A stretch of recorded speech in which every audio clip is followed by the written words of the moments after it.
space that is a brave space for all of us. And I do really like this poem by that I'm gonna read to you just very briefly. Oops, right here by Mickey Scott Bay Jones. And it goes like this: together, we will create a brave space because there is no such thing as a safe space. We exist in the real world. We all carry scars and we have all caused wounds. In this space, we seek to turn down the volume of the outside world. We amplify voices that fight to be heard elsewhere. We call each other to more truth and love. We have the right to start somewhere and continue to grow.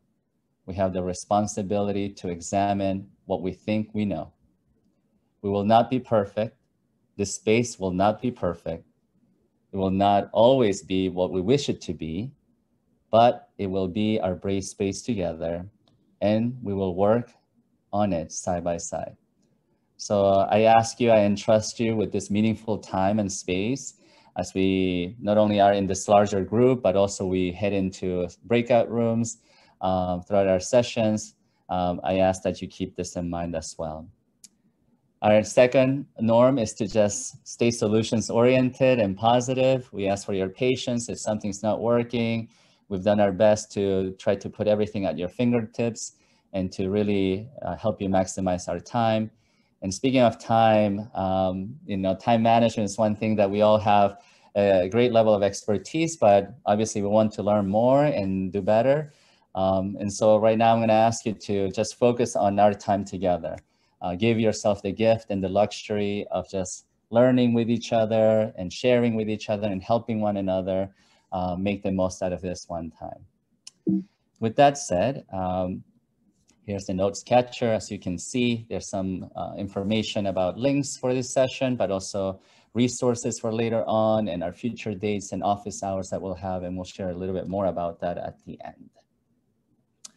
So why are we here? You obviously selected one of these sessions, and there was a description and a title, but let me just break it down a little bit more. Maybe you are here. Well, let me tell you why you might be here, just like Morpheus would say to those in the Matrix. You might be here because you want to conquer the universe. Time was one of the stones that Thanos wanted to possess. But more than controlling the universe, you probably want to be able to be the best leader for your school. You want to be able to support everybody and just be the best version of yourself, like we keep saying in schools. Or maybe you're here because this is your lunchtime. This will be just in a matter of an hour after this. Might be what awaits you, and you want to change some of that reality.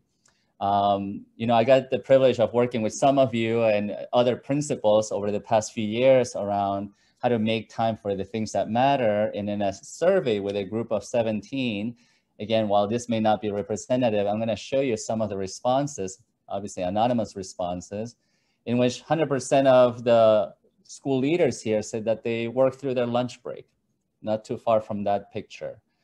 Or, you might be here because you're searching for answers on how to stop feeling overwhelmed with so many tasks, so many things coming your way, and trying to stay above water. Well, you'll be glad to know that if you feel like that most of our principals, in that one group and over the few years that I've been doing this, still feel that they're overwhelmed and overcommitted. Or they feel anxious or upset because their mind and their hearts are occupied with things from work and kind of can detach yourself from it. Maybe you're here because you have no time to feel energetic. You feel spent at the end of every working day, or maybe even as you start the day, you feel already tired. Maybe already at this time, you're feeling very tired.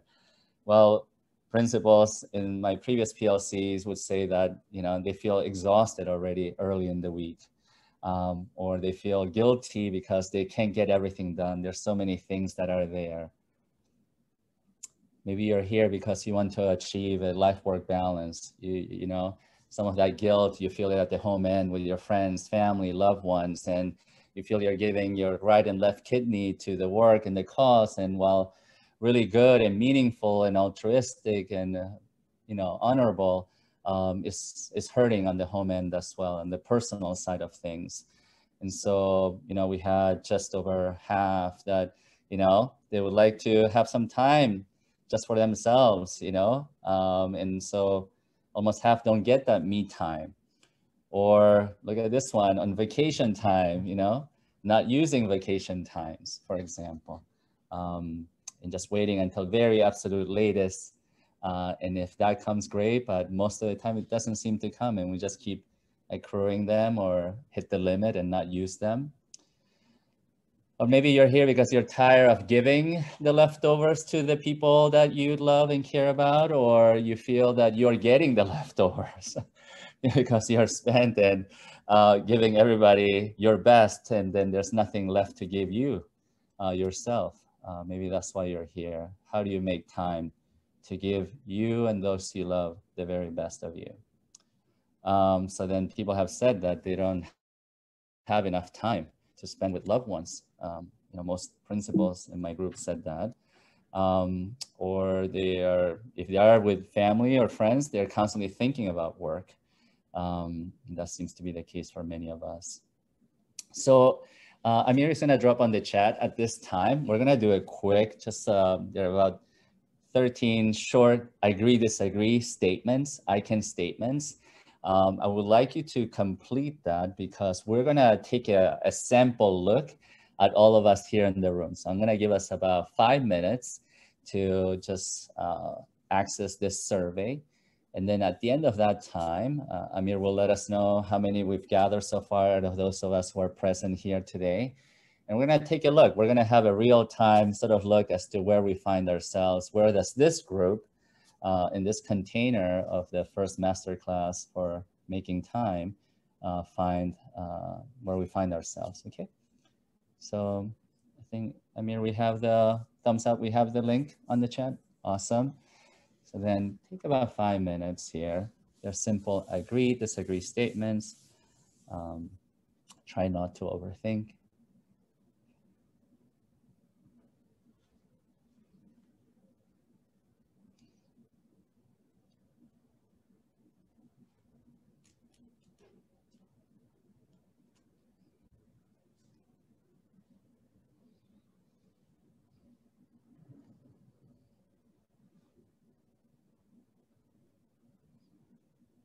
Again, welcome to those who are joining us or join us a little bit after the start.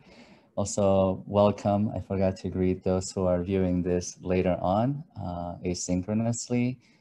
We're very glad and grateful that you are making time to do so, whether you're playing it from your office or you're listening to it on your drive home or on the way to school. Try not to hit anybody, but whatever you can do to make time for learning and growing together with fellow servant leaders here in CPS. We thank you for doing that. We're currently taking this self-assessment. For those of you accessing this later, you'll have access to it on the notes catcher, and feel free to add to that so that we get a good representation and pulse of where we are at.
And some of the questions that we have are the ones that we just previewed, such as this one or this one. So Fernando, we have 46 people who responded, so I can go ahead and yeah, that'd be great. I can share my screen quickly and we can kind of look at the results. You want to stop sharing them right here? I did that. You got it. Awesome. What do you? All right. Yes. So you can zoom in, like maybe Control Plus, so that we can see. So here we go. Oh, this is great. I love this real time. About 50 of us here. I usually work through my lunch break. Okay. So again, overwhelming amount. The next one, I often feel guilty because I can't make time for everything I want to. Wow, pretty high, 90%. I frequently feel anxious or upset because of what is happening at work. Again, overwhelming majority of us. Next, I feel like I have little or no control over my work life. I'm glad I'll show you a slide, but more than half of us do feel like we have the control, and we want to be able to tap into this agency that we have and possess, and that mindset. So thank you for that. It's very hopeful. I regularly enjoy hobbies or interests outside of work. Again, another positive one, more than half of us, which is great. This is very good. The next one, I usually have enough time to spend with my loved ones. Oh, okay, this one is, we're hurting a little bit here with 70% of us not feeling that we have that time with those who matter. Remember, this is making time for things that matter. And that means in the professional setting, but also in the personal setting as well. So it's not time management to get just more work done, but it's time management to focus on the right things, on the most important things. Next one, when I'm at home, I feel relaxed and comfortable. Okay, just half of us feel that way. Okay, next one, I have time to do something just for me every week. Okay, same thing, half of us feel there. On most days, I feel overwhelmed and overcommitted. This is really striking home, 80% of us. I rarely lose my temper at work. All right, wonderful. Oh, this is great. And I love the few of us that are, hey, it's okay, just two of us. Thank you for your honesty. I lose it too. And the team closest to me, unfortunately, they're the ones who have to bear the brunt of it. But that is also a container, a space, knowing who to do that with.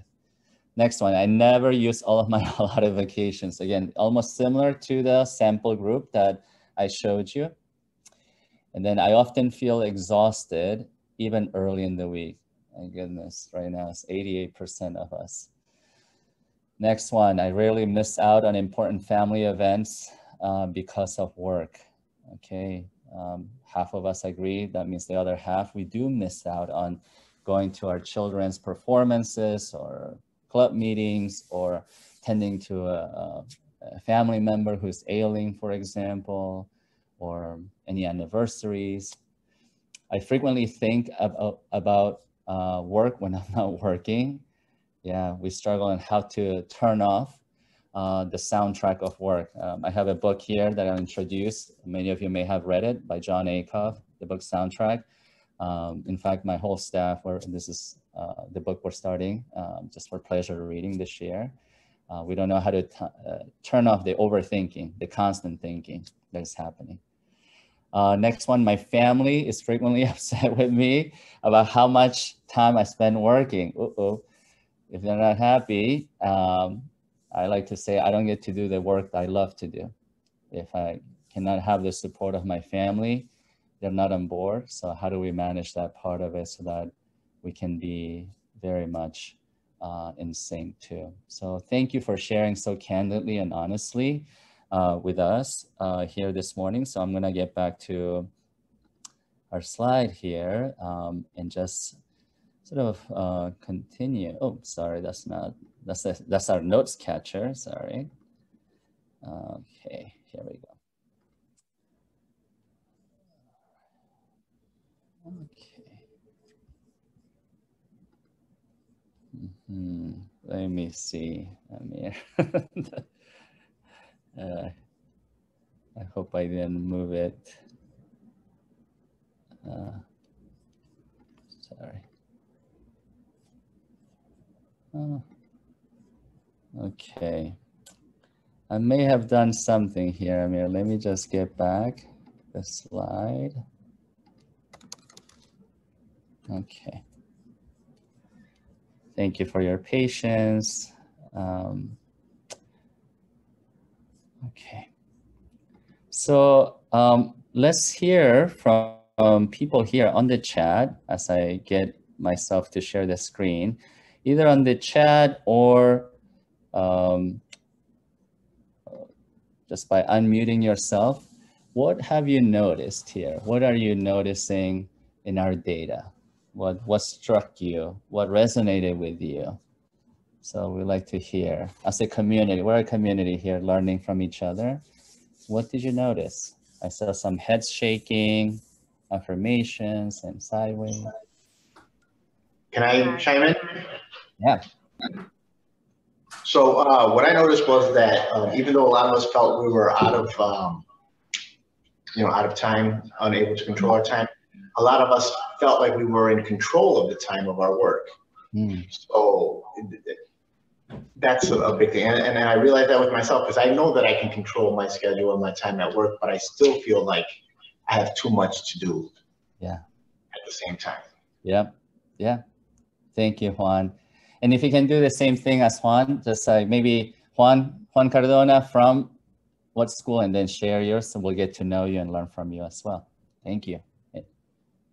This is Principal Salter from Pullman. We are all overworked,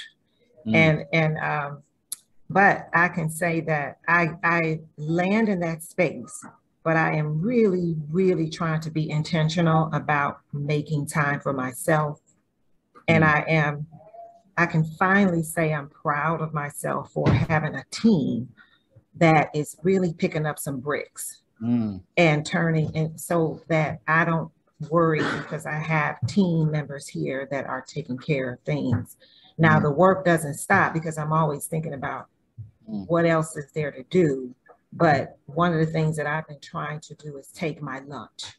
You know, I'm in a classroom right now because the teacher is out and there's no sub. Yeah. But I managed to stick to this call, you know, and just stick to the things that I have to do, and just you can only control what you can control. Yeah. And if it doesn't get done, well, maybe there's tomorrow. It just has to be that way. And it just has to be that way. We have to do a better job of taking care of ourselves in this work, because this is very lonely and it's very hard. Yeah. Thank you, Principal Salter. Already from Principal Salter and Garcia, we heard a few things. We can control things. We have people we can rely on as well near us. We also can decide to take our lunch and take care of ourselves. That's a decision we can make. That's why I love being together with all of you, because the knowledge that we need is already in the room, in this space. Maybe a couple more people, like how did this data, seeing the survey results from the group of fellow leaders and servant leaders that are here, what did you notice? What did it speak to you about?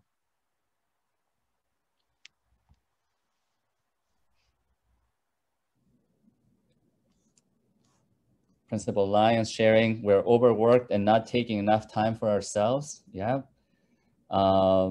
Principal Hatter, agreed. Distributed leadership is so helpful. I am not alone. Then many people feel they have control of their time, as stated. So for me, it's the courage to make time for what's really important and set boundaries. Principal Satter. Wow, I couldn't say it better. I always find myself doing these PLCs that you say it better than any book that I read, because you're on the grounds living it. And I want to just bandwagon on that statement by Principal Satter about having the courage, okay? It's not a courage like, you know, being afraid or a coward. It's just really being, you know, kind of like taking that bold statement that it's going to be okay, that things are going to be okay if I were to take this time to eat, to grow myself, to step out of my building and visit another school, that my school is not gonna fall apart because I'm not here, right? That if I don't go to this meeting that, you know, it's at the network level or whatnot this one time, or something to that effect, like things are gonna go down the drain. So I think if we really want to make time for things that matter, we're gonna have to make some courageous decisions as well. And thank you for alluding to that. Maybe one last person. Thank you to those who share in the chat. I wanted to add something. I'm going to say a problem, but also a possible solution. So I saw on a survey that it was saying that people are anxious, or, you know, think about work outside of work, or whatever it was on those two different questions. I also think about CPS as a whole and the communication to principals, and I think about leader updates, which are super important. But if the mental health of school leaders is really important, in my opinion, sharing like so much information all the time, it's shocking, one, how much of that information really isn't important, but then two, how much that we need to think about it, and did we do it? Is it due? Did we do it right? What are other people doing? All these things that help cause the anxiety on the school level, where we could streamline, you know, only really important communication, you know, somehow through like all emails get sucked, or all announcements get sucked into one place, and somebody has to be the holder of like, no, we're not sending that out. Yes, we'll include that. No, no, no, no, no. Yes. To really try to battle that, the sense of always having something to do, because it's bad enough on what you have to do at your school on your own each day, but to get those reminders, I think could be better. Yeah. Principal Finelli, thank you so much. I really want you to keep that in mind when I share. A couple of you already hit some things that I have prepared to share, 3 little strategies that I use. And I think that empathy and compassion that you're thinking about, which I assume you have for your community at Edison Park, yeah, I think we all need to advocate and manage up so that we can all have that district-wide as well. I do have something when we share one document on how to maybe share the load of all the flow of information that comes through the district, so that nobody's like bearing the brunt of all that anxiety and the stress as well. That may work or not. So thank you for sharing that with all of us. So in the next 7 minutes or so, I'm gonna go through a number of slides and a little bit of why there's hope for us. And then we're gonna get together in breakout rooms. So be ready to share some more of these wonderful ideas and suggestions that you have, so that we can all get better together. So, you know, this quote, for example, is one that I've used in the past in my PLCs. As you read it, it's basically one aspect of the life of a leader, right? Especially in a school community where there's this target of raising performance metrics, and then things needing to be done right away, instantly, always, at all times, every single day, maintaining those standards. And that adds to the stress that people feel in this time and age. Not only that, this is something that we've experienced even before COVID, along with what's called the Resiliency Crisis, where there's a human energy crisis, where the Gallup poll has surveyed for the last decade plus that across industries, not just in education, people are just feeling tired, exhausted, overwhelmed, and that they are disengaging from their work because it's just meaningless at times. It's just one more posted, one more to do after another. And so not focusing on maybe what matters and what gives purpose and meaning to the work and the energies that we invest. So this is across industries, not just in education. And just like the military uses this term about being in VUCA times, times that, you know, the COVID pandemic really accentuated for all of us, times that were volatile, uncertain, complex, ambiguous, and you had to adjust and change. You know, if we did a personality test here, how many are introverts and extroverts? You know, some of us, you know, based on our personality, constant change, it makes us tighten up. It brings, you know, that anxiety keeps going up. And that kind of performance, high performance, doesn't come from in a state of anxiety or fear or uncertainty, for example. Yet we're called to manage all of that, not only just for ourselves, but for our communities. So we have our work cut out. That's what I'm trying to say, and why learning how to make time for things that matter is important. But my approach, and maybe like many of us here, was always, well, if something is happening, well, I gotta work harder. I gotta put more hours. I gotta just like keep doing it, grind it out, must try harder. And that was my approach. And what that led me to, well, not me, it led somebody to become a workaholic. All right, a cautionary tale of what can happen when we only use that approach of just working hard and not working smart. And so what we're trying to do through these master classes is help one another, not become a workaholic, but become the person, the leader that really lives life to the fullest and invests the time, the precious and limited time that we have in the best possible ways with no regrets, right? And that we feel good at both at work and at home. So what happened when I became a workaholic for so many years? I've been in the district for 15 years as a principal, and a lot of things didn't change early on. At work, my co-laborers, my fellow educators would constantly say in surveys, you know, I'm overwhelmed. I work so hard and I don't feel like it's ever enough, or I don't feel like I'm enough. There was burnout and turnovers, compliance and complaining. Abounding under the approach of just the leader working just hard and working a lot, you know, just so that people know nobody's gonna outwork me. That was my motto when I first started, and I wanted to model the way in that sense, but I didn't realize I was burning my colleagues to the ground because they couldn't give themselves a permission to choose things that matter to them. And at home, you know, my daughter would be, you know, Appa is cranky today, or my wife would say, you know, why are you so edgy? I was sleeping like 4 to 5 hours a night on average, and I was binge eating because I was trying to finish things beyond midnight, and was watching, you know, shows to stay awake and get distracted, and eventually spending more time trying to complete a task because I was getting distracted, you know, to help myself stay awake. I was just bringing in all these bad habits and bad things into my life as well. So it was work, and more work. But you know, you come to a point where you realize that there's just one life. There are no do-overs, depending on what you believe. And so kind of a couple of quotes here from Oliver Berkman, one of his newest books called The 4,000 Weeks, Time Management for Mortals Like Us, is the sum total of all the things you paid attention to will have been your life, right?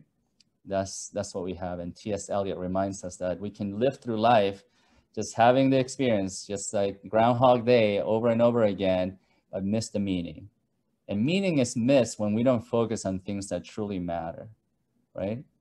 When we focus just on the trivial, when you're just doing a million to-do task things, things do need to get done, as one of our leaders said earlier today.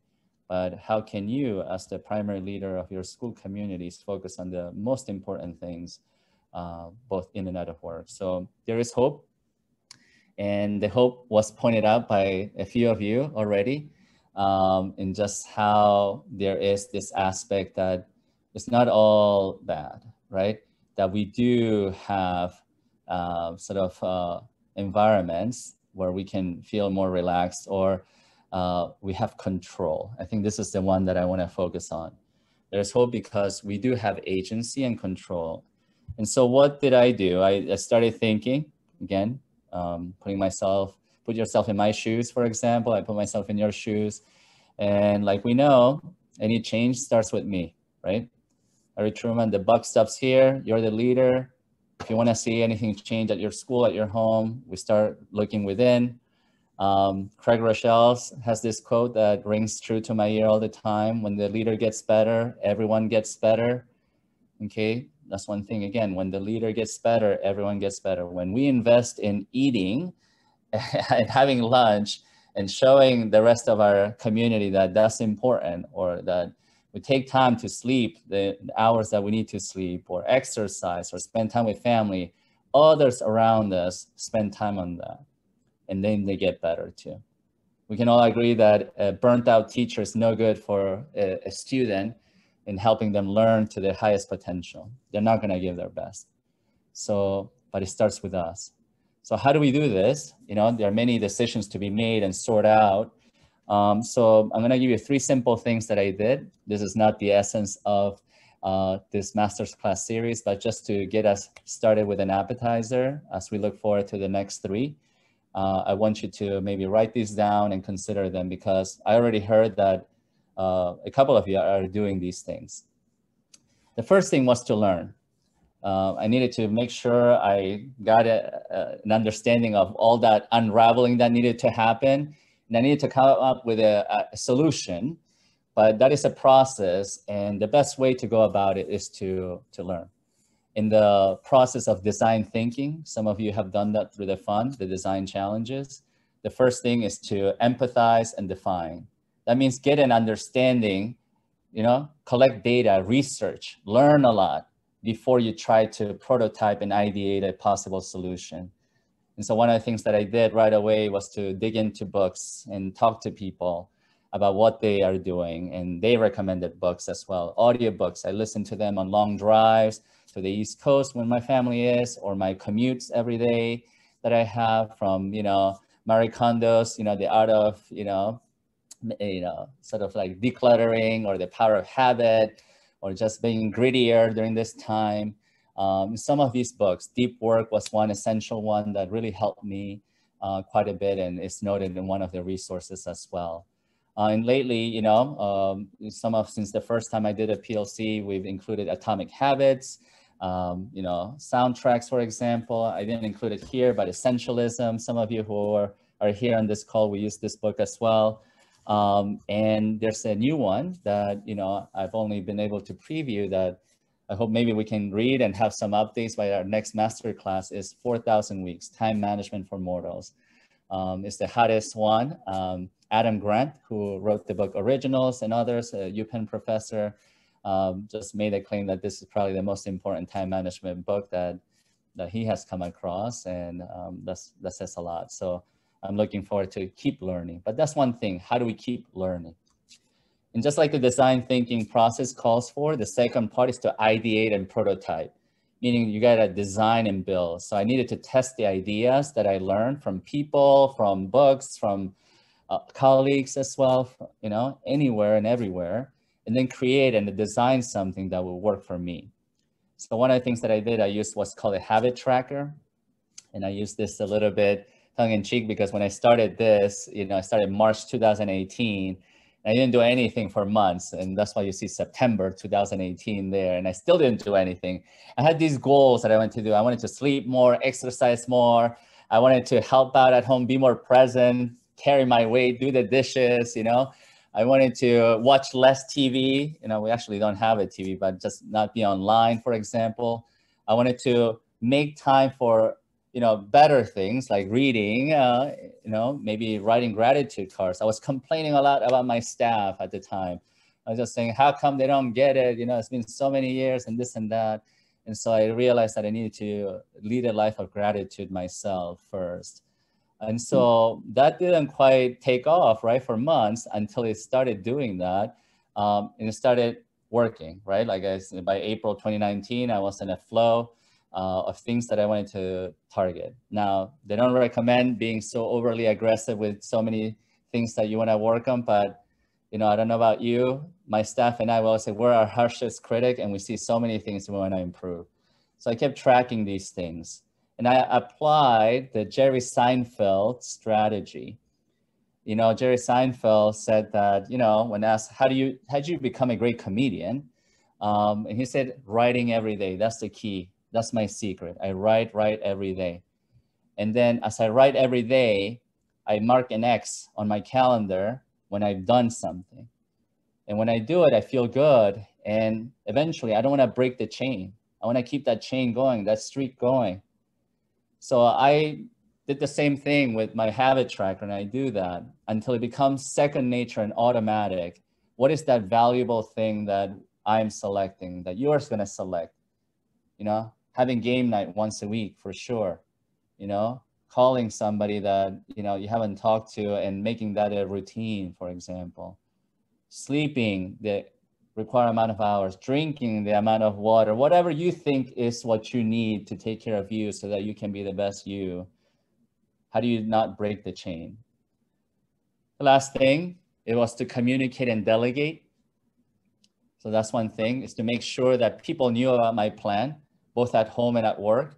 So at work, this is my team that I rely. One of our principals mentioned about, you know, being able to, you know, share with others and make sure that they know that I can't do everything by myself, and that it's good to know that other people in our lives are willing to partner with us and help us and work alongside us. And so one tool that is helpful that I know many of you have is what we call the who to go to. Is to make clear what are roles and responsibilities so that not everybody comes to the principal asking, hey, this needs to get done, or what, I need help with this. So making sure that every single freed up educator and employee has a distinct role in which they can problem solve for others. And you don't have to be the answer to everything, where you can also build a capacity. In order to delegate things, it's not just delegating. We talked about communicating, right? It said communicate and delegate. And so in order to delegate and gradually release, we need to have those check-ins as well, right? The check-ins that support. And so I also have, like some of you on this call, somebody who's called the School Administration Manager, the SAM. You can read more about it on our notes catcher if that piques your interest.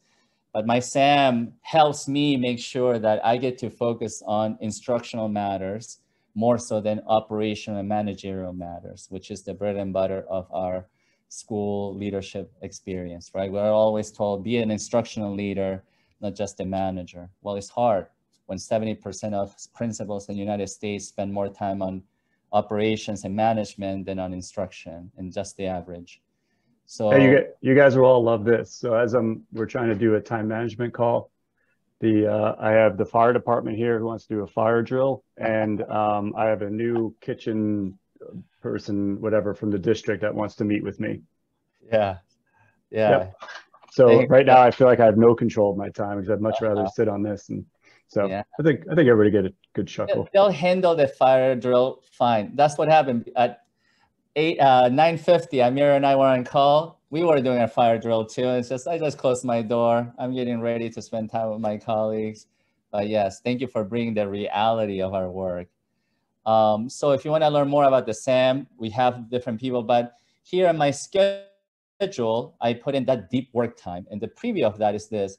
What most important in my day, that if I got that accomplished, I would feel a great sense of satisfaction. Also, what is that work that I need to do without interruptions before my school day starts at 7:30, when everybody comes and is knocking on my door, or I should be available for them, where I can get that work done. Well, this is time that is designed, right? So I let my community know, I let my team know, this is time that I cannot be interrupted. I cannot have appointments or anything like that. I'm gonna get my most important thing of the day done there, and then be available for others. So now that I learned, that I sort of designed and prototyped, and then I started ideating and putting into place, I tried to do better, and that's where we find ourselves. And as we go into our breakout room for the next 10 minutes, Amir is gonna help us out. I want us to really harvest the collective wisdom. I want us to be able to share with each other. So all of us will be speakers. One thing that you do to make time on things that matter, so that you can be your best at home or at work or both.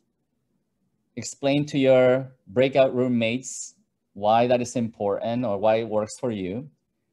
And then designate one person, or, in each breakout room, it's random, what is something that you're gonna put on our Jamboard, because we can only harvest something if we collect something from you. Our goal is to share the knowledge that exists here in this room and then make it accessible to every attendee. So please do us a favor, share in your breakout groups. What's one thing you do to make time for the things that really matter, that are important for you, for work? What are your hacks, strategies? What's in your toolkit? One thing. And then go around, equity of voice, and then make sure you at least put 1 or 2 things on the Jamboard. Decision making, learning how to say no. So these and other ideas, please come ready to share. As we close here and before Amir comes and close us out, I want to share a couple of things. At our next masterclass, some of the outcomes that we're going to begin talking about, kind of like I just mentioned, those infinity pools that are there that suck us dry. We're going to learn some hacks that allow us to make more time. What are some of those strategies in addition to the ones that you have? What do you want to increase? What do you want to decrease? I know you want to increase time on instructional matters. I know you want to decrease time on management and logistics, right? Well, if you come to the next session, whether you're at home right now watching this or here live, I really invite you. I'm super excited that you're all here. The next time we're here, November 7th from 1 to 2 p.m. Again, it takes courage and bravery, like one of our leaders said earlier, to make this time work. So I really look forward to having you here. Here are some of our office hours where I'll be available to brainstorm with you, thought partner with you, share resources, follow up on concepts from our masterclass as well.